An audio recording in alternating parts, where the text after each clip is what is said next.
Chapter 15. Halt had hoped to pick up Tennyson's trail again before nightfall, but the short northern day defeated him. As the sun finally sank below the trees and shadows flooded out across the countryside, he reined in and gestured to an open patch of ground beside the track they had been following to the east. "We'll camp here," he said. "No point blundering around in the dark. We'll get an early start and cast around for their tracks." "Can we risk a fire, Halt?" Horace asked. The ranger nodded. "I don't see why not. They're a long way ahead of us by now, and even if they do see a fire, there's no reason for them to suspect that someone's following them." After they'd attended to their horses, Horace built a fireplace and scouted around the campsite for wood. In the meantime, Will busied himself skinning and cleaning 2 rabbits that he'd shot during the late afternoon. The bunnies were plump and in good condition, and his mouth watered at the prospect of a savory stew. He jointed the rabbits, keeping the meaty legs and thighs and discarding some of the bonier rib sections. Too much trouble to pick over, he decided. Then he opened the saddlebag where they kept their supply of fresh food. Often, when they were on the trail, rangers made do with dried meat and fruit and hard bread. When they had the chance to eat more comfortably, they made sure they were ready for it. He briefly considered spitting the rabbits over the open fire and roasting them, but discarded the idea. He felt like something more rewarding. He sliced onions thinly and chopped several potatoes into small pieces. Taking a metal pot from the small array of cooking gear, he placed it in the edge of the fire Horace had started, setting it in the glowing embers. When he judged that the iron of the pot was heated, he poured in a little oil, then dropped the onions in a few seconds later. They began to sizzle and brown and filled the air with a delicious scent. He added a clove of garlic, smashing it to a paste with the end of a stick he was using to stir the pot. More delicious aromas arose. He sprinkled in a handful of spices and seasonings that were his own special mix, and the cooking smells grew richer and richer.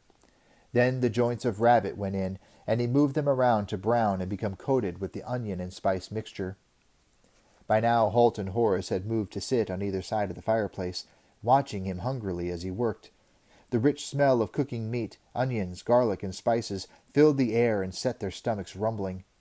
It had been a long, hard day, after all. "This is why I like traveling with rangers," Horace said after a few minutes.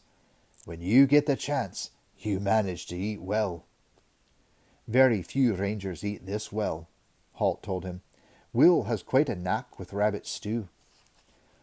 Will added water to the pot, and as it began to simmer, he slowly dropped the potato chunks in as well. When the rich-looking liquid began to bubble again, he stirred it and glanced at Halt. The older ranger nodded and reached into his own saddlebag, from which he produced a flask of red wine. Will added a generous glug of it to the stew. He sniffed the fragrant steam rising from the pot and nodded, satisfied with the result. "May need a little of this later to top it up," he said, setting the flask of wine to one side. "Use all you want," Halt said. "That's what it's for." Halt, like most rangers, drank wine only sparingly. 2 hours later, the stew was ready, and they ate it with relish. The fragrant, rich meat literally fell off the bones as they ate. Halt had mixed flour and water and salt together into a flat circle and placed it in the hot ashes to one side of the fire. When Will served out the stew, he produced an ash-covered loaf and dusted it off to reveal a golden outer crust. He broke pieces off and passed them to his companions. It was perfect for sopping up the savory juices of the stew. After they had eaten, they gathered together, huddling over Halt's map. "Tennyson and his people were heading this way," Halt said, tracing a path south of southeast. "We're currently heading due east to the point where we left them to go after the Scotty. I think we should try to make up lost ground and assume they'll continue the way they've been going. If we cut the corner and head this way," he indicated a southeasterly direction that would intersect the outsiders' trail at an angle, "we should cross their trail tomorrow, around the middle of the day." "Unless they change direction," Will said. "That's a risk, of course, but I don't see why they should. They have no idea we're tailing them. There's no reason why they shouldn't head directly for their destination. But if they have, we'll just have to go back to the point where we first left their trail and track them from there." "If we're wrong, we'll lose the best part of 2 days," Will warned him. Halt nodded. "And if we're right, we'll pick up the best part of a day." Horace listened absently to the discussion. He was happy to go along with whatever his friends decided, and he knew that, these days, Halt was willing to listen to Will's views on the matter. The days were long past when Halt made all the decisions without consultation.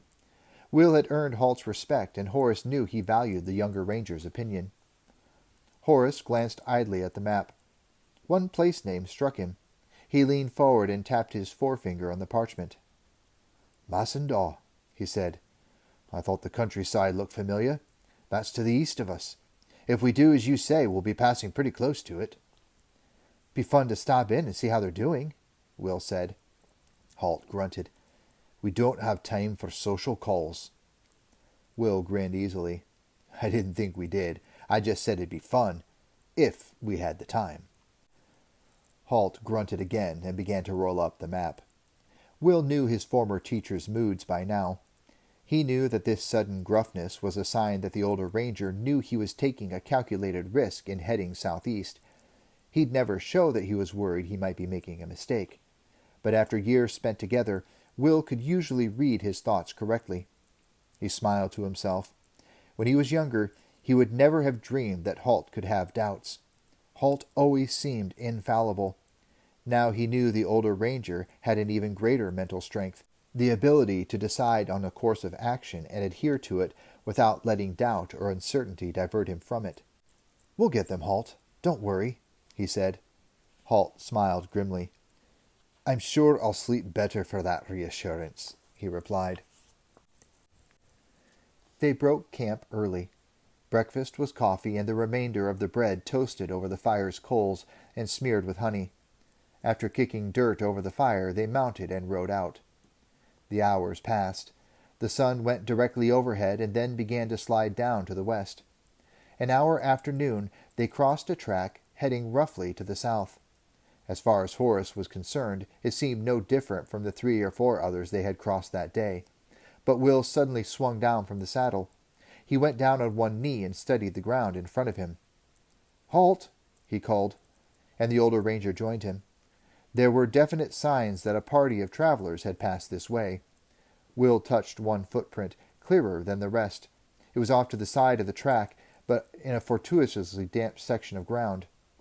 The footprint had been left with a heavy boot, and its sole bearing a triangular patch along the outer edge. "Seen that before?" Will asked. Halt leaned back, releasing a sigh of relief. "Indeed I have. Up at One Raven Pass. This is Tennyson's party, all right." Now that his action was proved to be correct, he was free of the doubt and worry that had plagued him all morning. It had been a risk to take the short-cut. If they had to return to the point where they had left Tennyson's track the first time, anything could have happened. A storm or heavy rain might have washed out the tracks, leaving them floundering, with no idea which direction Tennyson had taken.